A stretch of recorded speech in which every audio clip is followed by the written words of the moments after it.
In this video, I'm going to be explaining to you 5 key tips to help you overcome the woke culture which is present in most corporate settings and particularly when it comes to finance careers.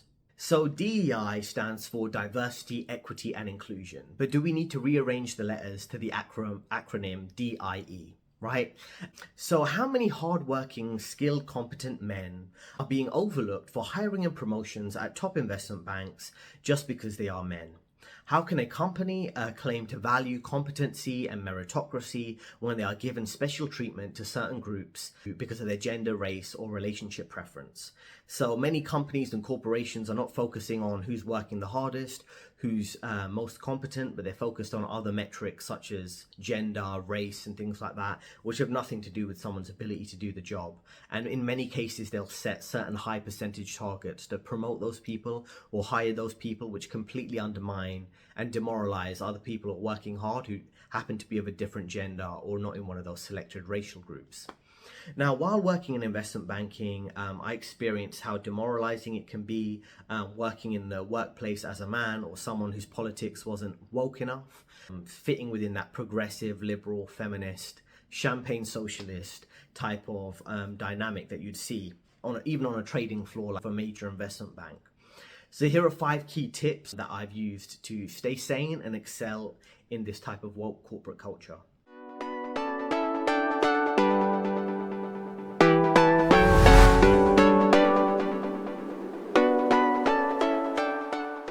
So my name is Ethan.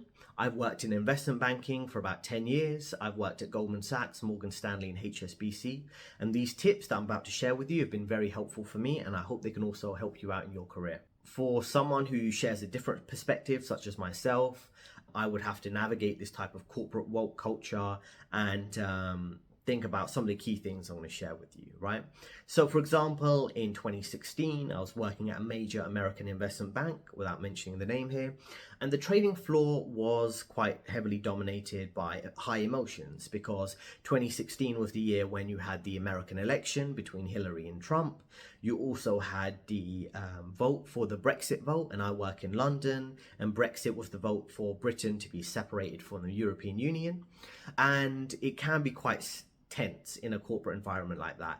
People are quite emotional, they're quite left-leaning, maybe against Brexit, against Trump, saying the most crazy, radical things that if it was the reverse way, people get labeled misogynist or hate speech, things like that.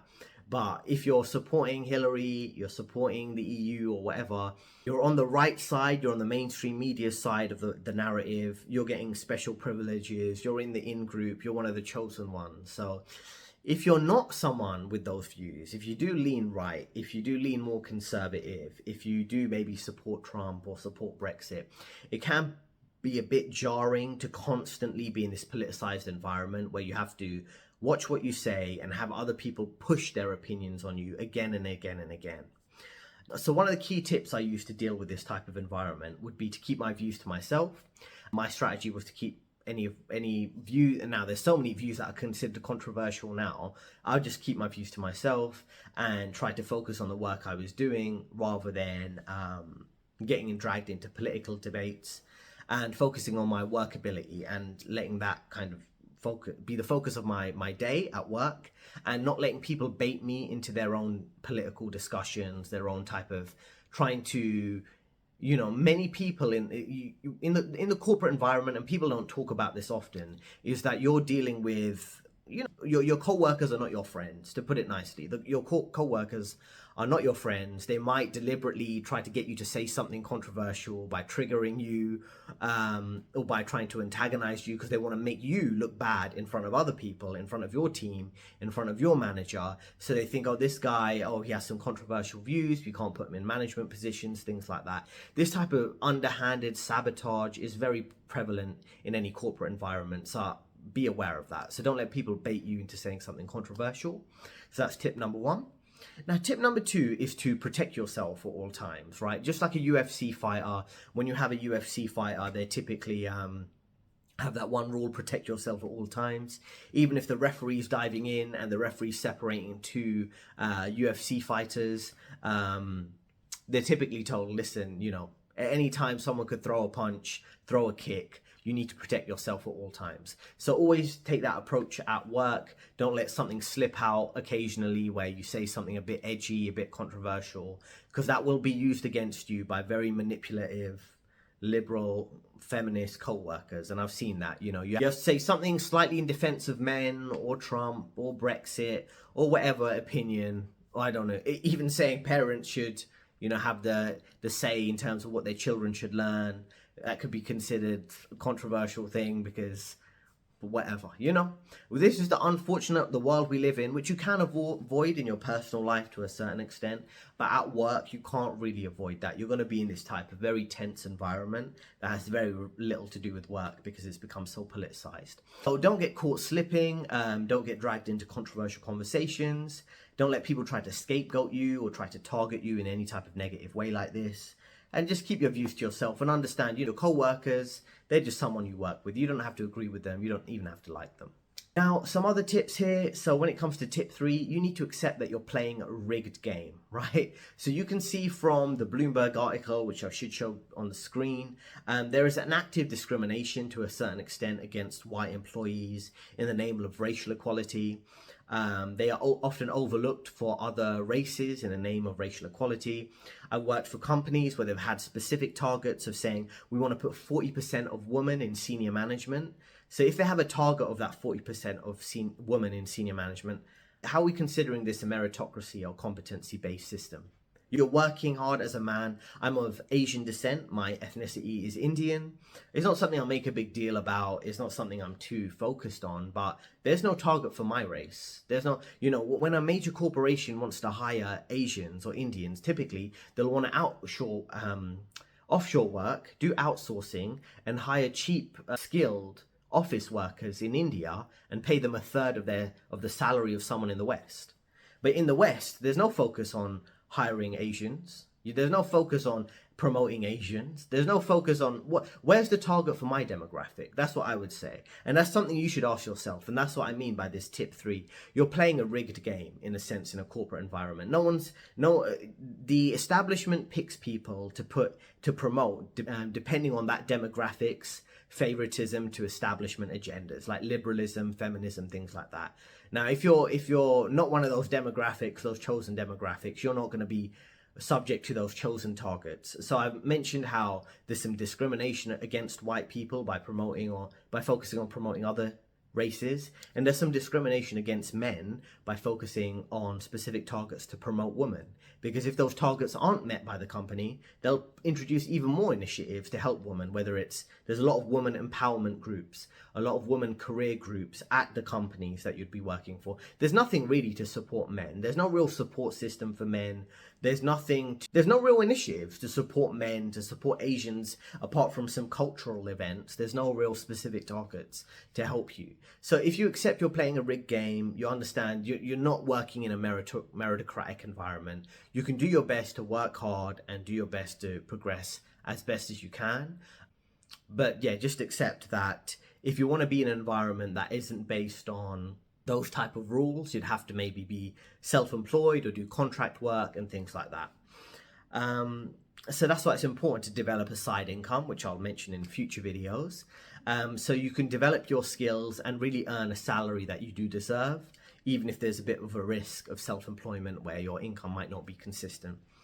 And you need to put most of your effort into being as independent of the corporate world as possible. You can work in it, you can earn a high salary in finance, and that's what I'm going to be discussing in my future videos, of course. You need to develop your skills in such a way that you're as independent as possible of that. You have your own brand. Even if it's on LinkedIn, you're highly skilled, and at one point in your career, I'm 10 years into my career, maybe you're 20 years into your career, 30 years into your career, 5 years, 2 years into your career, you're building a strong LinkedIn profile, for example, which I'll come on to later, and as I say in other videos, where, okay, cool, well, maybe this industry has such a strong bias for other political views and people who are certain genders or races, but you're so skilled at what you do, they have to overlook that if you're not that chosen race, that chosen gender, and they'll hire you based on competency and meritocracy because they need someone who's skilled enough to do the job and who's actually talented at the job and not just someone who's meeting a diversity quota.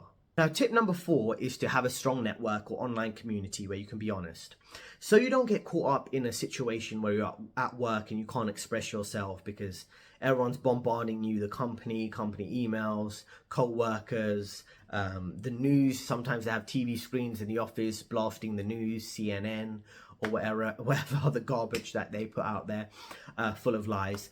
If you can't express yourself at work, make sure you have a strong network outside of work, maybe friends after work you can hang out with and express your opinion. Maybe on the internet, you have various internet forums, YouTube comment sections, other discussion groups, discussion panels, where people who express your views can be open and honest, and they're not as constrained as they are in the work environment. And I understand it's a challenge because you are at work typically 8 hours, 10 hours, 12 hours a day, particularly in finance industry when it is quite tense in terms of the long work hours, and people are quite close to each other and they're constantly talking about different topics. So yeah, make sure you have an online community where you can openly express yourself without being unfairly treated in the workplace environment. That's good to know. And then tip 5, and it's the final tip. So you need to become indifferent. You need to become ungovernable. So I'm sure some of you have seen the meme out there, become ungovernable. So you need to become indifferent in a sense, which means you need to kind of stop caring, just do your work, collect the check you're getting paid and leave. Stop caring about the state of the world, which clearly in the West not going in the right direction. Focus on your work, get your work done, look at the money. This is what you should often do if you're disillusioned working any job. Often look at your pay slip, what you're getting paid each month, because that's what you're doing this job for. You're doing the job to make money. You're not doing the job to make friends. You're not doing the job to find other people with similar views. You're not doing the job to pander to whatever people are thinking about, what TV show they're watching. You're doing your job to make certain money, to live your life, have your freedom, however you choose to live, right? And remember, no one cares at the end of the day. Your co-workers are not your friends. If you die tomorrow, company's not going to come and send their co-workers to carry your coffin to the graveyard, right? If the company sinks tomorrow, if the company needs to make job cuts, they'll fire you. You're like a name in a Excel file, right? You're like a little statistic as an employee, most employees, unless you're very senior in a role. So they have no problem overlooking you, and they don't value you as much as you probably think. So make sure you have a strong sense of self. You're kind of indifferent. You understand you're interacting with a system that doesn't necessarily agree with you or your views, but you're going there to earn an income and go and live your life separately from it. And you don't have to agree with their particular views. And if the company does sink, if it does make bad decisions by prioritizing diversity, equity, and inclusion over meritocracy and competency, it's their problem, not yours. If there's major deficiencies, which I have seen, and many people are seeing with a kind of competency crisis that we're kind of living through in the West, where if you're not prioritizing people based on meritocracy and competency, but you are focusing on if they're the right gender, they're the right race, you're meeting certain quotas, then you're not going to have a functioning system. You're going to have a decline in living standards, a decline in service of any company, just so they can tick a box and say they're meeting DEI requirements. But that's the reality. That's why you should always focus on your work, make sure any of the mistakes or the failings in the system are not impacting how you're perceived. You're doing a good job for yourself, for your paycheck, and lastly for the company. Because if the company can't get its priorities right, that's up to them. That's not really up to you. To conclude, I've shared with you 5 key tips: keeping your views to yourself, protecting yourself at all times, accepting you are playing a rigged game, and having a strong network or online community where you can be honest. And then finally, become indifferent, become ungovernable, have your own views to yourself outside of work. Just go to work, do a good job, collect your paycheck, and leave. And if you found this helpful, feel free to check out my free ebook, which is in the description, which is 10 career lessons after 10 years in investment banking. And also, if you're interested in learning more, I've got some free extra videos here you can see on your screen. Feel free to click those, and I will see you in the next video.